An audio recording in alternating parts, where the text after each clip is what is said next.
7 de la mañana con 30 minutos, bienvenidos a Puntos de Vista, también a quienes se conectan a esta hora a través de @noticiascanal y nuestra cuenta en Instagram y en Clase 91.5 FM en el estado Aragua y en Latina 102.1 FM en Guarenas, Guatire y Barlovento. Todos conectados ya para esta conversación del día de hoy con Luis Eduardo Martínez, candidato presidencial por Acción Democrática. Candidato, buenos días, gracias por estar con nosotros. Feliz día, encantado de estar con ustedes. Ha vuelto a nuestro espacio luego de algunas semanas, pero ya como campaña oficialmente. ¿Cómo ha estado esta campaña? ¿Cómo ha estado su recorrido durante los últimos días por Venezuela? Bien feliz porque una de las cuestiones que he comprobado es que hay dos campañas, una campaña presencial y una campaña virtual. En la virtualidad sobran las malas notas, en la presencialidad todo es afecto, todo es comprensión, todo es una verdadera movilización, entusiasmo por el proceso electoral que viene. Así que continúo mi recorrido, dentro de un rato salgo para Margarita, apenas unas horas atrás llegué de Anzoátegui y la semana que viene me corresponde Guárico, Aragua, Carabobo, Lara, Falcón, Zulia. ¿Y qué ha encontrado? ¿Qué ha encontrado? Además, por supuesto, de sus simpatizantes, me refiero al estado de los servicios públicos, me refiero a las calles, me refiero a la ciudad. ¿Cómo lo ha encontrado? Bueno, en principio he encontrado un pueblo deseoso de cambio, que es mucho más importante que cualquier cuestión de tipo, digamos, infraestructura. Sí, pero son peticiones que seguro le han hecho. Infatigables, interminables, no solamente que me han hecho, sino que puedo comprobar que veo en las carreteras, porque viajo por tierra, sin infinidad de situaciones difíciles, veo colas en las gasolineras para surtirse de combustible, veo una y otra vez campos incultos a lo largo de Venezuela, me quedo en ciudades donde pasan horas y horas sin electricidad, donde se quejan por la falta de agua, y hablo una y otra vez con venezolanos que su mayor reclamo es sueldos, salarios, jubilaciones, pensiones, ingresos, y adicionalmente a eso converso con muchos que sus hijos, sus sobrinos, su familia se han marchado del país. Es una constante. Ayer me decía un prestigioso encuestador en una conversación muy temprano que una de las características de la Venezuela de hoy es que se ha homogeneizado los problemas, que no hay una comunidad del país donde sus problemas no sean comunes. Es los servicios públicos, son las carreteras, son los hospitales, son las escuelas, es el drama de la marcha de los muchachos que se han ido al extranjero, es el problema de los ingresos, y eso dice mucho del reto que tenemos por delante. Precisamente, ¿cuál es ese reto? ¿Qué es lo que viene con Luis Eduardo Martínez en caso de llegar a ser presidente? Para mí lo más importante es una recuperación de la economía con inclusión social, garantizar lo que hemos denominado un milagro económico que es posible, porque Venezuela tiene las condiciones para salir adelante con crecimientos interanuales del PIB promediando el 10%, con buenos ingresos, buenos sueldos, buenos salarios, con oportunidades para los jóvenes, para los que están aquí no se marchen y los que se han marchado regresen. ¿Cuál es ese plan de gobierno? ¿Qué es lo que ofrece Luis Eduardo Martínez que lo hace diferente a cualquier otro candidato? Un plan que está estructurado sobre 20 líneas maestras, pero el fundamento de todo es lo que hemos denominado el milagro económico. Es la recuperación de la economía por la vía del incremento de la demanda agregada, que denominarían así los economistas, que permite que en la medida que aumenten los ingresos o aumenta la capacidad de compra de la población, al aumentar la capacidad de compra aumenta la demanda de bienes y servicios, aumentando la demanda de bienes y servicios, aumenta la productividad y la producción en pequeñas, medianas y grandes empresas que en Venezuela, según Conindustria, apenas tienen una capacidad utilizada, instalada del 21%, es decir, una capacidad enorme de producción, y a partir de eso la generación de empleos de calidad y se cierra ese círculo virtuoso. Ahora, ¿qué está haciendo el gobierno nacional para mantener la economía? Porque eso es innegable que durante los últimos meses se ha mantenido el precio estable del dólar. Ha logrado por la vía de la flexibilización de las licencias de la OFAP, que para mí son un verdadero atropello las sanciones, pero en la medida que se han flexibilizado las sanciones han logrado incrementar la producción petrolera fundamentalmente en alianza con Chevron, Eni y Repsol, es decir, el crecimiento de la producción desde 750.000 barriles diarios hasta casi 1 millón hoy es producto de esas alianzas con grandes corporaciones extranjeras y con primero la licencia 44 y después la licencia 44A. Eso ha producido ingresos excedentarios al país que ha permitido, colocados en los flujos de caja, mantener la economía en relativa estabilidad, pero no suficiente, porque es que la economía venezolana se ha derrumbado en los últimos 10 años en cerca del 80% del PIB, es decir, se enanizó. Para que tengas una idea, Alemania, tras la Segunda Guerra Mundial, su economía decreció en el 18%. La de Venezuela en estos años ha decrecido en 80%. Es decir, el equivalente a 4 guerras mundiales se azotaron sobre Venezuela. Y esto no fue producto de unas sanciones unilaterales que se han impuesto sobre el país y que han tenido como consecuencia escasez, también falta de medicinas, también falta de repuestos para poder suplir algunas necesidades del pueblo venezolano. En alguna medida, pero sobre Venezuela se desató una tormenta perfecta. Primero fue el modelo, un modelo estatista que hizo de la incautación, de la expropiación de activos y de bienes, una política, un modelo clientelar, y después a eso se sumó las sanciones. Es decir, sobre Venezuela se convergieron dos tragedias. La del modelo denominado socialismo del siglo XXI, que ya ni lo nombran, y que en cualquier parte del mundo ya está en desuso, y las sanciones. Esa combinación perfecta que perjudicó gravemente al pueblo de venezolano, el 28 de julio desaparecerá, porque habrá un nuevo modelo, en nuestro caso, fundamentado en la economía humanista y la economía social y ecológica de mercado, y adicionalmente a eso se producirá la liberación de las sanciones, porque una elección creíble, transparente, verificable, hará posible que el nuevo gobierno se descargue de ese crimen, porque eso es un crimen que significan las sanciones unilaterales extranjeras. ¿Cuál será su modelo de gobierno? ¿Un gobierno de derecha? ¿Un gobierno de extrema derecha? ¿Un gobierno de centro? ¿O quizás un gobierno izquierdista? Acabo de señalarlo y tú me oíste bien y me oyeron quienes están aquí. Un modelo basado en la economía humanista y en la economía social y ecológica de mercado, que es una simbiosis de los modelos económicos políticos que Acción Democrática y que el partido COPEI, aliados históricos hoy, exhiben en sus respectivas tesis. O sea que volveremos a la Cuarta República.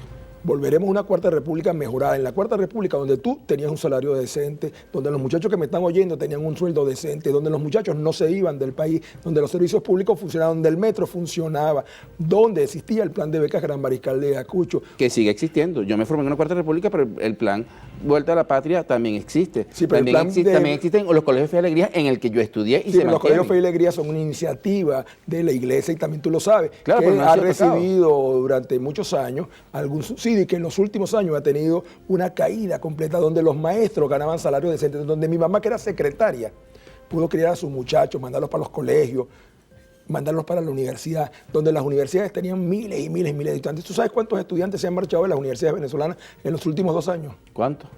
2/3 de los estudiantes. ¿Y de su universidad cuántos se han marchado? Se han marchado 2/3, también es una constante en todas las universidades públicas y privadas de Venezuela. ¿Por qué? Porque los muchachos, lamentablemente, unos están buscando oportunidades fuera. ¿Cuántos muchachos se iban en la Cuarta República? Se iban muchos, sí. se iban muchos. De hecho, tengo muchos compañeros que viven fuera porque la beca Gran Mariscal de Ayacucho les dio la oportunidad de estudiar e irse afuera. Porque la beca Gran Mariscal de Ayacucho que implementó... Sí, pero ¿cuánto es el monto? Pero siguen estudiando fuera. ¿Cuánto es el monto? El último viaje de a Irán se fue la gente de la beca Mariscal de Ayacucho a Irán. Sí, estamos de acuerdo, pero también he visto a los 32 estudiantes de Irán reclamando que tienen meses allí en la capital iraní y no han recibido absolutamente nada, que viven en pensiones miserables, que no tienen en este momento el soporte necesario para estudiar. Y las becas Gran Mariscal de Ayacucho, en cambio, eran una cantidad suficiente no solo para estudiar en las mejores universidades del mundo, sino además para tener una manutención suficiente. Entonces te repito, el problema fundamental, y cualquier venezolano que me está siguiendo lo sabe, es que hoy el país vive una tragedia. No es posible que Haití, que es el país más pobre de Latinoamérica, el salario mínimo sea de $170 americanos y el salario, no los bonos, el salario venezolano esté apenas en $3,55. Es una vergüenza. ¿Y los bonos son inexistentes? No, pero no son salarios porque no tienen ninguna repercusión en el bono vacacional, en las prestaciones sociales, en las contribuciones paralaborales, en lo que es fundamental para cualquier trabajador, que son los beneficios adicionales. No hay HCM en la mayoría, por no decir en todos los órganos de la administración pública. Hay 4,5 millones de pensionados. Los profesores son los más afectados en esta situación. Todos los venezolanos son afectados. Digamos, hace apenas 2 meses, nosotros votamos de buena fe en la Asamblea Nacional por un par de impuestos que se iba a cobrar a las empresas para mejorar las pensiones. Yo, que soy rector de una universidad, puedo dar fe que en 2 ocasiones ya he firmado la orden de pago para que el 9%, el equivalente de mi nómina, sea para impuestos. Pero hoy las pensiones siguen siendo las mismas. ¿A dónde ha ido ese dinero? ¿Por qué no se han actualizado las pensiones? ¿Por qué ese dinero que se está recogiendo en el sector privado en este momento no se volca en los más necesitados? Vamos a hacer pausa. A regreso seguimos conversando con Luis Eduardo Martínez, candidato presidencial por Acción Democrática. Esto es Puntos de Vista, ya venimos. 7 de la mañana con 40 minutos, estamos de regreso con más de Puntos de Vista con nosotros Luis Eduardo Martínez, candidato presidencial por Acción Democrática. Hablábamos de los sueldos y salarios de ese pueblo venezolano que en este momento, según sus palabras, está en la peor condición de la historia de nuestro país. Pero yo le quiero preguntar, el sueldo de sus trabajadores en la universidad, ¿cuánto gana un profesor universitario en su universidad? Depende, porque ellos cobran por hora, depende de la dedicación, depende de la categoría, depende del tiempo de antigüedad, pero te aseguro que es mucho más, muchísimo más que lo que gana un profesor de una universidad de gestión privada distinta y también, naturalmente, las universidades oficiales. Pero volvemos al tema. Lo fundamental es lograr que todos los venezolanos sin excepción puedan recibir buenos ingresos, porque además es una obligación constitucional. La Constitución es bien clara, palabras más, palabras menos. El Estado está obligado a garantizarle a todo trabajador o trabajadora un salario digno que le permita vivir con calidad a él y a su familia. Entonces, en Venezuela la primera prioridad es esa. No puede ser que se den otras prioridades por encima de garantizarle a los trabajadores en general, a los pensionados y jubilados, un ingreso decente, porque además eso conviene a la economía. Así que yo lo he dicho una y otra vez y lo ratifico, que electo presidente mi primera medida va a ser un decreto de ajuste de sueldos, salarios, jubilaciones y pensiones. Es más, hace apenas unos 3 meses atrás, una representación del gobierno, de los trabajadores y de los empresarios reunidos en Ginebra con la Organización Internacional del Trabajo en el foro de diálogo tripartita social, consensuaron un salario mínimo de arranque, que era el equivalente a $300 americanos. Algunos pudieran decir no es suficiente, pero bueno, es mucho más que 3.55. Ese sería un buen punto de arranque porque la economía está en capacidad de soportar un incremento inicial de ese tipo que a su vez, te repito, dinamizaría la actividad económica. Yo no estoy diciendo nada nuevo. Franklin Delano Roosevelt sacó a Estados Unidos de la Gran Depresión con una política similar de, por la vía del aumento de los ingresos, reactivar la economía. Aquí en Venezuela se ha adelantado una política clásica para contener la inflación, que es básicamente el mantener restringida la liquidez y contar los ingresos. Por ejemplo, en cualquier país del mundo, incluso Nicaragua, Cuba, el financiamiento, el crédito, es una manera de activar la economía. En Venezuela, con un encaje legal que es el más alto del mundo, que supera largamente el 70%, es prácticamente imposible, por lo menos muy difícil, que el financiamiento se convierta en un elemento de dinamización de la economía. Aquí hay que cambiar por completo las políticas económicas. Cualquiera que sea el gobierno que gane las elecciones, cualquiera que sea el que resulte, tiene que implementar una agresiva política de mejora de los ingresos. El 29 de julio ha llamado al presidente de la República al inicio de un diálogo nacional, en caso de ser reelecto. ¿Usted asistiría? ¿Cuál sería su aporte en ese inicio del diálogo? Bueno, continuaría con lo que ya he venido haciendo. Yo soy primer vicepresidente de la Comisión de Diálogo, Paz y Reconciliación y me eligieron por unanimidad para esa responsabilidad. Y seguramente lo es por mi naturaleza, porque creo en el diálogo, creo en la reconciliación, creo en la paz. Y en estos 2 años y medio que he estado en esa posición, hemos venido promoviendo la necesidad del entendimiento. Ahora mismo estoy atento porque el presidente Petro hizo una nueva sugerencia acerca de un entente que le permita a los candidatos no solamente reconocer los resultados, que hay que reconocerlos, cualquiera que esto sea, sino fundamentalmente para que después del 28 de julio nos pongamos a trabajar juntos por Venezuela. Yo estoy listo, gane las elecciones, que naturalmente aspiro a ganar, pero de no ser favorecido por la voluntad popular, para contribuir activamente por la paz de Venezuela, por la reconstrucción de Venezuela y por hacer posible entonces un país diferente. ¿Por qué Luis Eduardo Martínez no unió su candidatura a cualquier otro candidato o a esa plataforma unitaria democrática? Porque aún hay tiempo. O sea, que puede ocurrir. Puede ocurrir.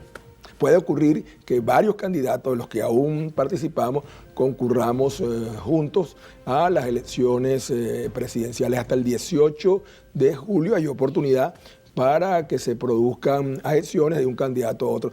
Nada está escrito. En un país como el nuestro, las cosas cambian de un día para otro. ¿Apoyaría usted a Edmundo González Urrutia? Espero que me apoyen todos. a que lo apoyen a usted. Pues claro. Y no que usted apoye a otro. Es lo que yo espero. Pero esto puede ocurrir. Si tú fueras también. candidato, ¿qué esperarías? No, claro, todos aspiramos a ganar cuando estamos en una claros. contienda. Entonces, en este momento yo estoy participando, estoy activando, estoy presentando un programa de gobierno, estoy recorriendo las comunidades, estoy sintiendo que es posible en una gran unidad que se produzca el cambio que la gran mayoría desea, naturalmente. Soy absolutamente optimista. Hoy, en la madrugada, mi primer Twitter que puse, lo puse acompañado de nuestra última actividad en Catia. Desde hacía 21 años la oposición no hacía una actividad de masas en Catia. Nosotros acabamos de estar allá. Te invito a que veas las imágenes. Miles de personas en Catia caminando con nosotros, entusiastas, contentas, ni una ofensa, ni un grito, ni un incidente. Una semana antes estuvimos en Petare, porque yo milito en un partido popular, Acción Democrática. Entonces, esas respuestas crecientes que vamos recibiendo día a día me hacen sentir optimista y naturalmente listo para recibir los apoyos que sean necesarios de otros candidatos a los cuales aprecio y a los cuales respeto. Esta reedición del pacto de Punto Fijo, este convenio entre Acción Democrática y COPEI, aspira a llevar a una nueva república, una sexta república. Y bandera roja, y Unión Nacional Electoral, y Derecha Democrática Popular, y el Movimiento Republicano. Y cito esos cuatro junto con Acción Democrática y COPEI, porque alrededor mío se da un amplísimo consenso. Alguna gente me dice, nunca pensamos que Acción Democrática iban a marchar junto alguna vez. Y yo le dije, pero tampoco bandera roja, que estuvo en la guerrilla, cuyos líderes actuales estuvieron presos 9 años por combatir con las armas Acción Democrática y COPEI. Eso te dice nuestra capacidad de consensuar. Y si hay algo que Venezuela necesita en los próximos años, es capacidad de entendernos, de ponernos de acuerdo, de disponernos a dejar atrás cualquier diferencia para trabajar por Venezuela.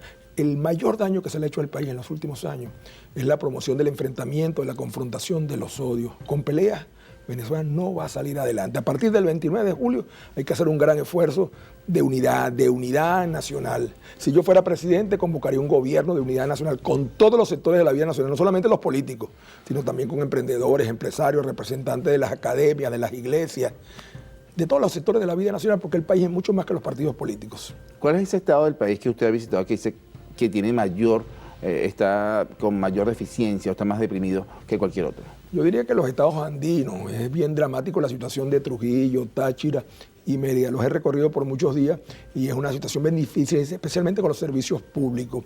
Pero en general la situación es más o menos homogénea. En todas partes he encontrado colas en las gasolineras, en todas partes he encontrado infinidad de huecos, en todas partes he escuchado quejas con el suministro del gas. En todas las ciudades he encontrado reclamos por la situación hospitalaria y en todos, te repito, y perdona que insiste en ese tema, en todas partes donde voy, en cualquier nivel, el gran reclamo es ingresos.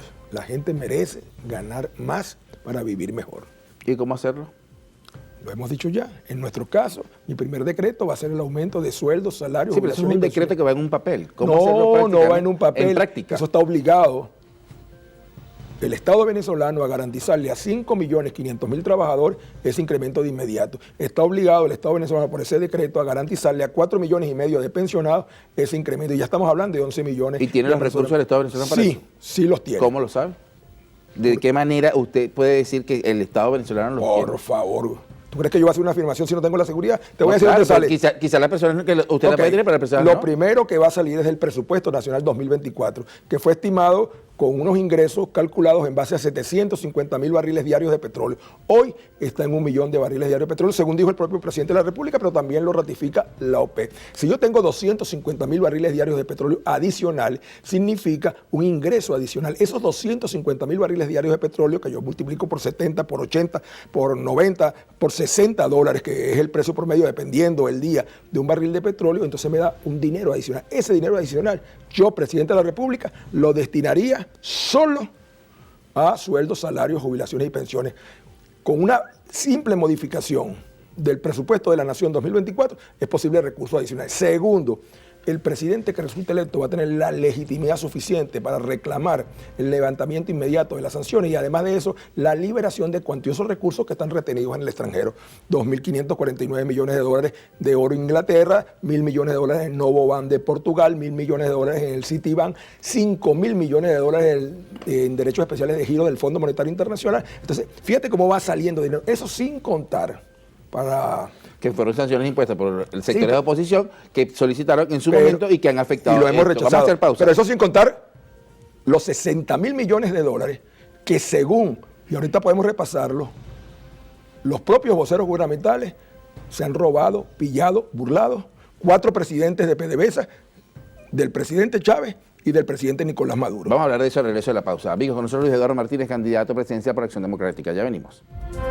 Bien, seguimos conversando con Luis Eduardo Martínez, candidato presidencial por Acción Democrática. Esto es Puntos de Vista y quedamos en la parte anterior a hablar de eso, de dónde sacar esos recursos para poder mejorar la situación de los venezolanos. Pero te repito, lo que te mencioné anteriormente ya lo hemos dicho, pero nos quedamos en una parte interesantísima. Yo creo y respeto el trabajo que hace el fiscal general de la República. Tengo el mejor concepto de él. El fiscal general de la República develó ante los venezolanos una trama de PDVSA Cripto que, según las primeras aproximaciones, muestra que 21.000 millones de dólares se fumaron, se robaron, se birlaron durante la administración de Tarek El Aissami. No lo digo yo, lo dijo el fiscal general de Que la está República. detenido, por cierto. Sí, pero 21.000 millones de dólares se fumaron. Pero Tarek El Aissami, a su vez, hace 1 año y medio, denunció que Rafael Ramírez se había birlado, robado 20.000 millones de dólares más. Que está prófugo de la Pero Rafael Ramírez, a su vez, había denunciado a 2 anteriores presidentes de PDVSA que a su vez se habían birlado 1.000 millones de dólares. Pero ayer apenas un viceministro de Energía del gobierno de Hugo Chávez confesó, reconoció en una corte española que se había lavado bajo su responsabilidad 1.000 millones de dólares. El tesorero Arteaga, el Chingo, reconoció en una corte americana que se había también birlado 1.000 millones de dólares. Su siguiente tesorera, Claudia Aldana, declaró, ella confesó que se había apropiado de 300 millones de dólares. Entonces suma allí funcionarios designados en estos 25 años, y lo estoy nombrando como ellos mismos han reconocido, suman 60.000 millones de dólares. Esos son los aumentos de sueldos, salarios, jubilaciones y pensiones como de 15 años. Ahora, ¿cómo hacerlo? Nosotros aprobamos una ley de extinción de dominio. Yo reclamo que esa ley de extinción de dominio se aplique a aquellos que están convictos y confesos de haberse apropiado de más de 60.000 millones de dólares. ¿Y el diálogo para la paz y la reconciliación? El diálogo para la paz y la reconciliación no pasa por olvidar que 60.000 millones de dólares, un grupo de funcionarios designados en estos 25 años, le arrebataron a los venezolanos. Ese dinero tiene que perdona, regresar. pero no olvido. Te repito, el caso de los funcionarios que están convictos de haberse apropiado de la mayor riqueza que es de los venezolanos, tiene que hacerse no solamente justicia, sino que tiene que recobrarse ese dinero. Yo oí al fiscal general de la República señalar algunos casos que me asombraron, que el funcionario tal llamó al funcionario cual y le dijo, aquí está esta bolsita con 5 millones de dólares para que vaya y le compre una casita a mi novia. Y esa casita no se puede incautar, subastar y pasar a engrosar un fondo de pensiones. Entonces aquí hay recursos suficientes hoy y más va a haber mañana para ajustar los sueldos, salarios, jubilaciones y pensiones. Y te repito, no hay derecho que un país como Haití, que no tiene oro, coltán, hierro, absolutamente ninguna riqueza, el salario mínimo, sea 50 veces mayor que el de los venezolanos. Es que eso no tiene justificación. No tiene ninguna justificación y no hay nadie que pueda justificar lo que gana un venezolano hoy, lo que gana un trabajador de la administración pública, lo que gana incluso un alto funcionario. ¿Mantendría usted los beneficios por el carnet de la patria? Claro que sí. ¿Los bonos? Claro que sí, los haría absolutamente mucho más incluyentes, sin ningún tipo de exclusión. ¿Por qué es excluyente?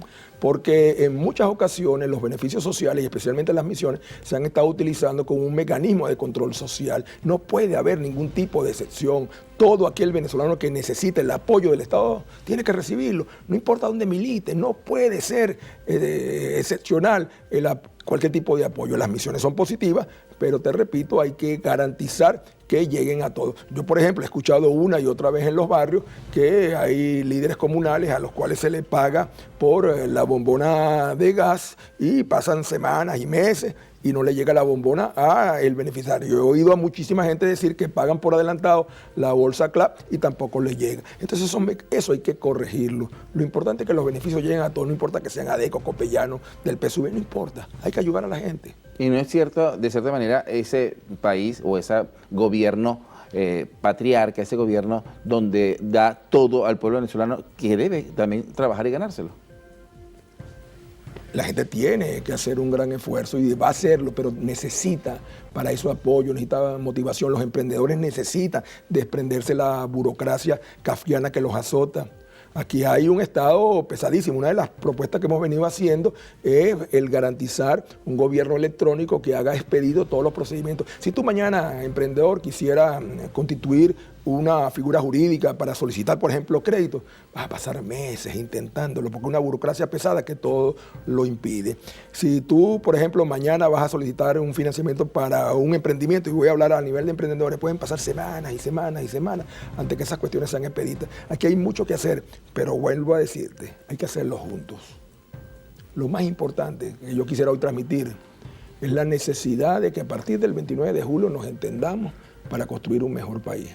A eso nos conviene a todos. Le conviene al empresario, le conviene al trabajador, le conviene al emprendedor, le conviene al comerciante, le conviene al estudiante, le conviene al profesor. Un mejor país es posible. Eso sí, atrás las peleas. Pero sí hay que buscar de alguna manera las responsabilidades de cada uno.